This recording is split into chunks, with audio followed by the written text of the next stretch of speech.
And I want to thank Pam and Randy and also Sheldon right here for showing up and helping get everything together.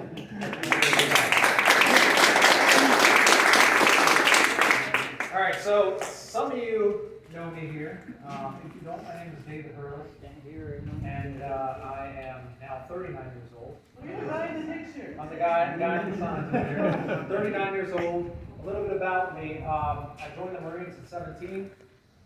Straight out of high school, was probably the most least likely to join the Marines. Had hemp necklaces and long blonde hair. No. But I was on this kick to challenge myself. And so I thought, I don't want to go to school. I want to join the military. What branch should I join? Of course, the Marines. It's the hardest. So I'm going to challenge myself. Did 4 years in the Marines as an infantryman. Did 1 year, almost 1 year in Iraq during Operation Iraqi Freedom. And then I was actually in Iraq when they pulled Saddam out of the little hiding hole that he was in. And then after that, I came back to the States, looked at my resume to see what I was capable of doing. So I applied to all the corporate security companies. I said I was overqualified, mainly because I didn't want a Marine working with a bunch of college kids. And then I applied to the police department in Raleigh, North Carolina. I was at Raleigh, got accepted, went through the academy, and it's funny because joining the Marines actually made it so that I started doing well in school and things like that. It gave me a new sense of self. So, and I didn't appreciate it until I got out. That's when I got my Marine Corps tattoo. So I was with Raleigh for 3.5 years, and I'll tell you, I loved being a police officer. It was one of the greatest things because you could wake up, go to work every day. You could go to the same call all day, and it would be completely different because you're dealing with different individuals, personalities, backgrounds, and that kind of stuff interests me because you have to problem solve, right? It's all about problem solving. It's also about being able to communicate with people effectively. I wasn't a big guy, I'm still not a big guy, but at the time I was even smaller, and so I knew that my size wasn't going to get me anywhere. It was going to have to be my ability to speak to people. All right? And it worked out pretty well for me. I only got in a couple fights.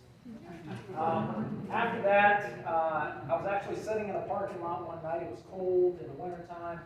And I said, is this it? Is this, am I going to do this for the rest of my life and retire? And I think shortly after, I ended up resigning and went over to Afghanistan because I wanted to pay off my debts, so I became a security contractor. Was going to stay for 1 year, ended up staying for 2, and then decided that was enough. Left, went to Spain, stayed there for a year, so I figured out what I wanted to be when I grew up, and started natural progression, started a company in web design and marketing. So that company I ran for 11 years, and during that time I had 4 wonderful kids that are the quote-unquote light of my life. And then I sold that company recently in January. And the reason I did is I felt like with everything that's going on in the world, I couldn't just sit back and sit by. I felt like, and this was part of me becoming a Marine and becoming a police officer, I felt like I had to be doing something. But I didn't know what that something was. And then it came to pass that some people asked me if I'd be interested in running for office. And that's interested specifically in running for sheriff. So I hadn't given it any thought. I just knew that I felt like I should be doing something, and if it presents itself, I'll look into it and see if it's right for me. So here I am today, running for sheriff. I'm running on the Democrat ticket here in Buncombe County. People always ask me, well, are you a Democrat or are you a Republican? If you look at the media, they say that I'm a Republican turned Democrat because I was a Republican for a total of 4 days. Before that, I had always been registered as a constitutionalist because that's what I believe in. And it just so happens it was the Republican Party that asked me to run. And then I switched to Democrat because there's more Democrats in Buncombe County and I want to jam the So I'm neither, and this is what I want to get through everybody's head, I'm neither Republican nor Democrat. I'm American. Okay? It doesn't matter if you're independent. It doesn't matter if you're Republican. It doesn't matter if you're it's, before, we didn't care. We didn't care if our neighbors were Democrats or Republicans. It wasn't an issue of ours. But with what's going on in the world today and the way that the government of the United States is dividing us on every line they can find, now we've created segments and pockets. And unless you fit into these certain segments and pockets, then you're not a friend anymore. Right? And it's one of the saddest things that we've seen. And I venture to say that we are probably more divided now than before the start of the Civil War. So one of the things that I want to solve with this is I think that some of the stuff that we're dealing with now, like I said, is being, the onset is coming from the government. It's coming from people that we have elected into these offices to be our voice. However, they're not being our voice to represent us and our individual needs. They're being a voice to represent, what the higher ups want them to do, right? Which is ultimately creating more division between us. And if you elect somebody in an area, let's say a school board or a county commissioners or a judge or a DA, you elected them because you felt like they were going to do the best job for you. They were going to best represent your needs in the area that you live. And that's why it's super important to make sure that when we go to voting, we're voting for the right people. We're not just voting down ticket. So the sheriff in the county, across all counties, have more power than most people have been led to believe. Okay? And it's not power as in, now you have somebody that's just a tyrant who's running the county and making do whatever they want. If you put the right county sheriff in the office, they can make life easier for everybody. Democrats, Republicans, unaffiliated, they can all benefit. Any sort of laws or anything that are being passed at a federal or state level ultimately has to trickle down to the counties. And the county is an elected representative that is a constitutional position. Right? So when they swear an oath, they're swearing to protect and serve the people and their rights according to the Constitution of North Carolina and the Constitution of the United States of America. When you have individuals who are elected into positions that don't know the Constitution, that don't know what they're supposed to be doing, and instead they infringe on the rights of the people, there should be some level of accountability. Okay? The people should be able to hold their elected representatives accountable for their actions. And I'm tired on both sides of the aisle, people getting away with stuff. Right? You get somebody who's a Democrat gets away with something, Republicans get mad and they don't think it's fair. And then vice versa, Republicans do something, the Democrats get pissed off, and all that does is create more and more division. Right? If somebody is holding them accountable, not at a Democrat or Republican level, but a constitutional level, those people swore an oath to you that they would do the right thing. And when they don't do the right thing, somebody needs to be there to hold them accountable for their actions. The sheriff does have the power to arrest anybody elected into office, even a judge. As a matter of fact, the bailiff who's standing in the courtroom, one of their jobs, standing there, is to make sure that the sheriff or the judge is acting within their constitutional realm. If they act outside of that, then you could be removed from the bench. They should not be sitting on the bench. And I'll give you a prime example. And it seems stupid, but if a judge, you walk into a courtroom, you got your pants sagging around your knees, right? And the judge tells you, "Sir, pull up your pants." Right? Well, that's not the judge's responsibility, number one. Number two, if he stands up and he says, "You know what, in this courtroom, I'm the law." You're not the law, right? The judge is never the law. The judge is an administrator of the court, and that is all, right?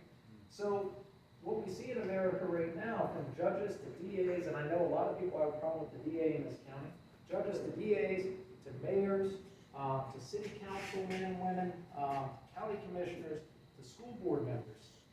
We know somebody right now that is acting in a way that wouldn't be something that we would have elected into place, right? And if you think about it, I mean, this is all common sense. If they're Republican and they're acting in a certain way and pissing off Democrats, but you look at it and go, yeah, that's probably not right, right, then we need to speak up about it, right? Even if we're a Republican and they're a Republican, we still need to speak up. That's right. Right? We can't be hypocrites and say, oh, they're Republican, you know, so they're allowed to get away with it. But then when Democrats do it, we get all mad at them for it, right? We need to hold every elected representative accountable, regardless of the letter beside the name.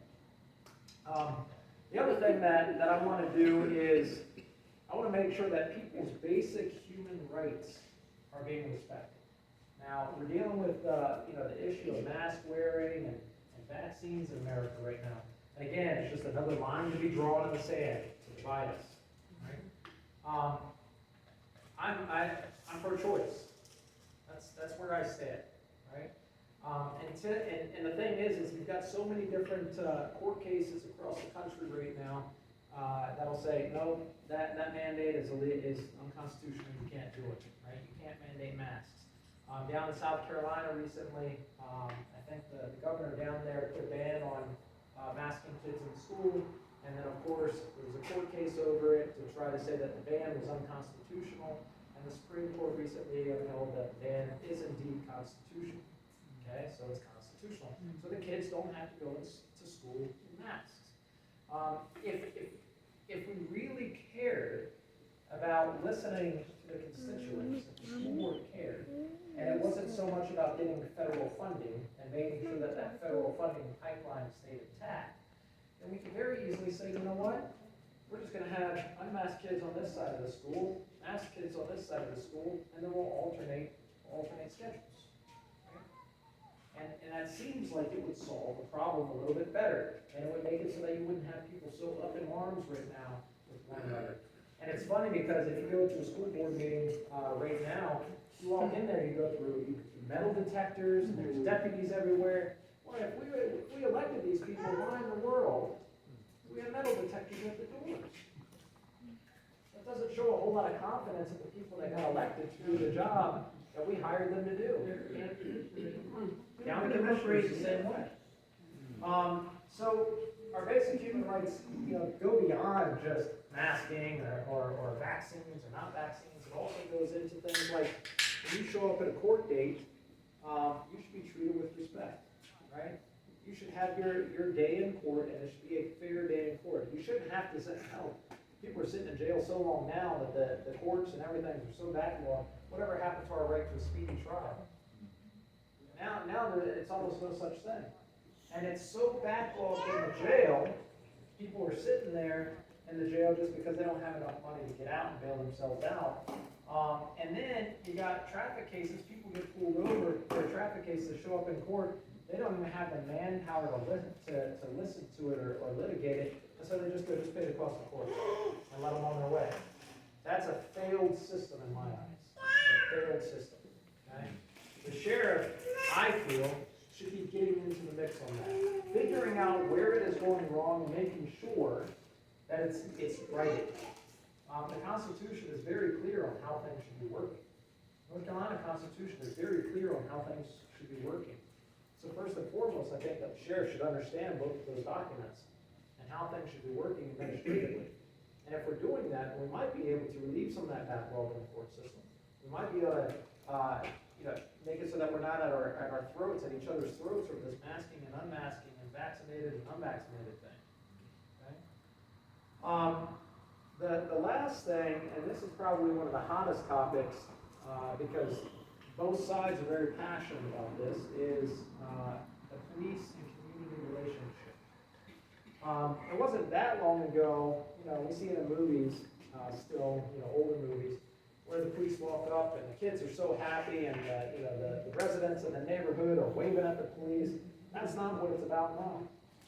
Somewhere along the line, law enforcement became the bad guys, some people. Okay? Now, I will say, running as a Democrat, I've had people approach me and say things like, how can you even reform something that was broken from the onset? How can you reform something that was, when in its inception, was racist from the beginning? Okay? And I don't argue it, because the thing is I was a police officer, but that doesn't mean that I know how policing in America got started, right? And if you do a little bit of research on that, you'll find that down in the South here, the police were primarily responsible for catching runaway slaves, right? Well, I can see why some people might be upset with that, right? There's still this big divide, racism in America, and slavery in America, and so there's still people that are upset about that. And it doesn't matter if we think it's legitimate or not, there's people upset, right? And that is causing people to hate the police, okay?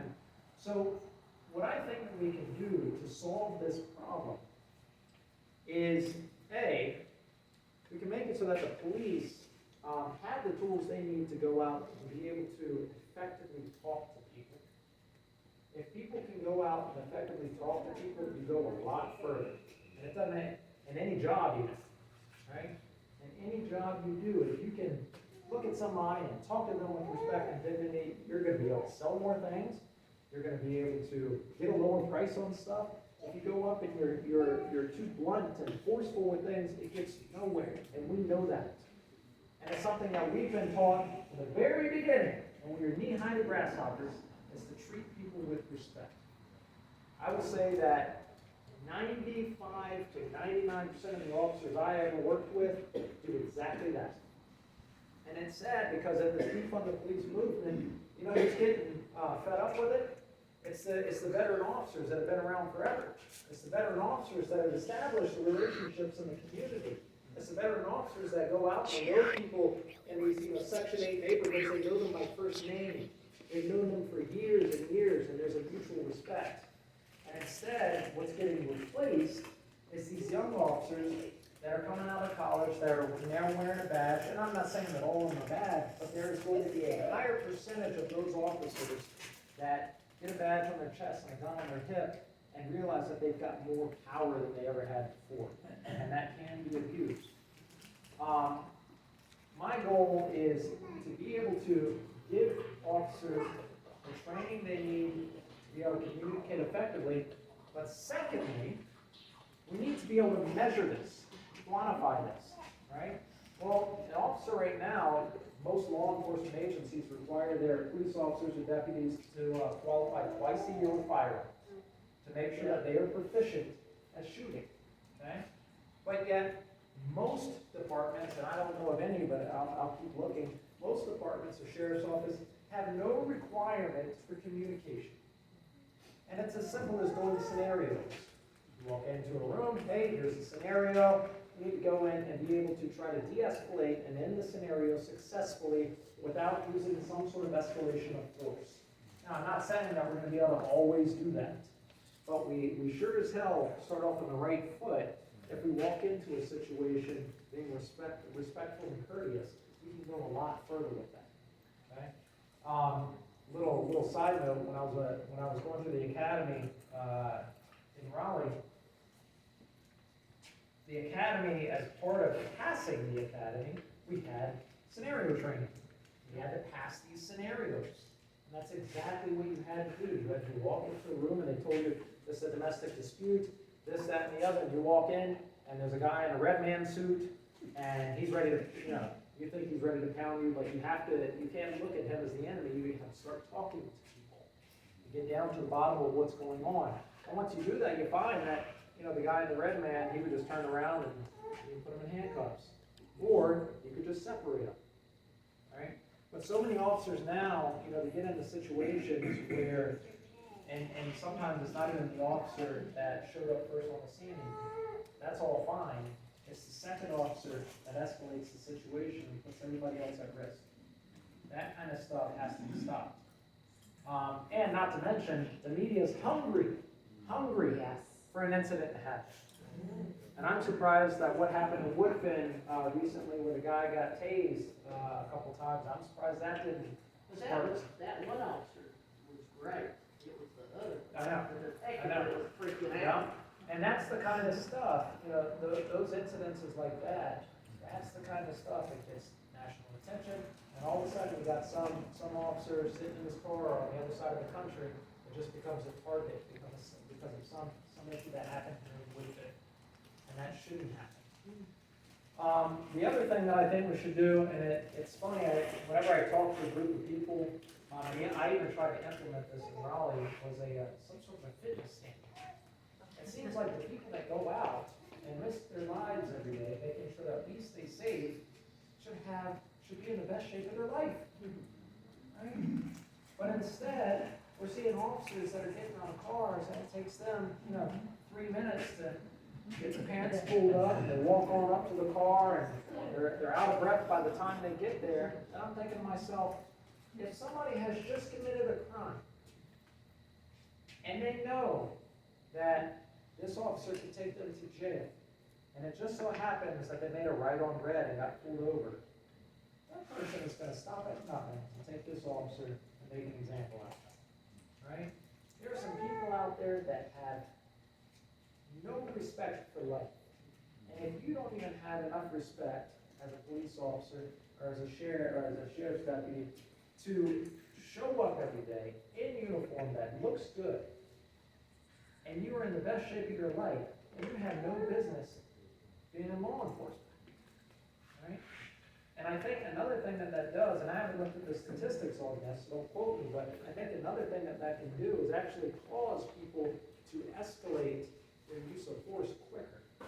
If you're out of shape and overweight, and some guy is getting a little uppity with you, you're more likely to pull out your taser because you know a fight is not what you want.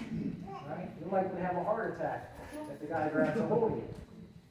So if you have the proper communication training, and then you've also got you're in the best physical shape of your life, and we're testing and qualifying for that, just like you would in the military. I think it should be a necessity.